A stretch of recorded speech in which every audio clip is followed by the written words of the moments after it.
And of course, the government, they cannot do that lah. Or you'll be like making the entire market very, very different. So what can they do?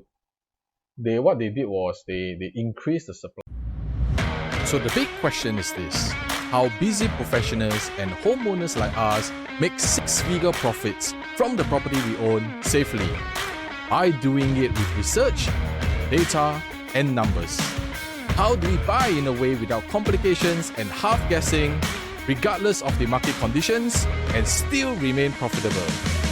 That is the question. Here, I will share with you exactly what we do and how we do it. My name is Edmund Tan, and welcome to Singapore Real Estate Insider.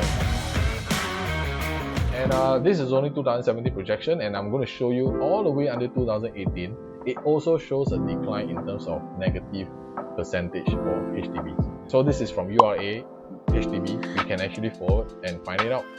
And I give you the latest flash price index. This year, of course, everything in 2020, everything is always a flash estimate. But if you look at the last 2019, you can see that from the third and the fourth quarter, there was a slight percentage increase, right? Which is what translated just now we highlight because of the volume.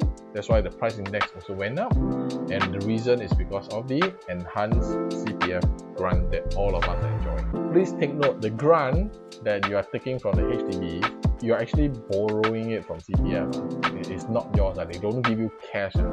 They actually deposit into your CPF and then you draw from your CPF. Anything that's drawn out from CPF, there will always be this we call the accrued interest to be injected into your property.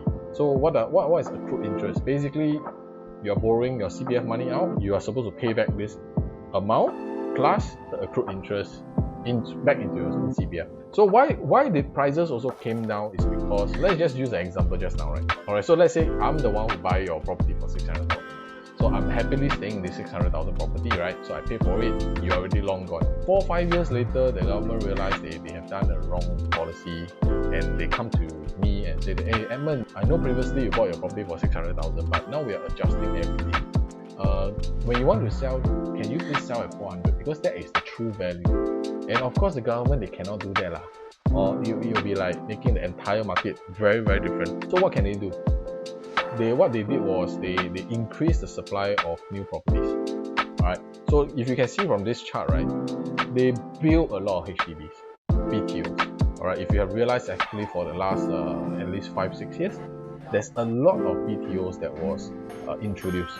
And this is from MMD. So we pull out this data. If you can see just the blue color zone, right? The blue color zone actually highlights that there are how many thousands of supply coming into the market as a brand new HDB. Alright, so this is the completion year that a lot of the HDBs are done. And of course, now we are already in year 2, 2020. We still have 22,000 completed HDBs that is going to come out into the market. When there's a lot of supply of new properties, what will happen to the older property prices? Okay, that's number one question you need to ask yourself. Alright. Second, when there's a lot of supply in the market, what happens to price? Does price go up or does price go down when there's a lot of supply? Alright, because of the increase of supply of BTOs.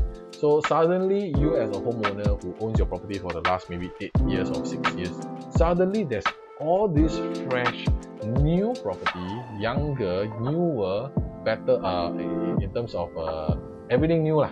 Alright, competing with you.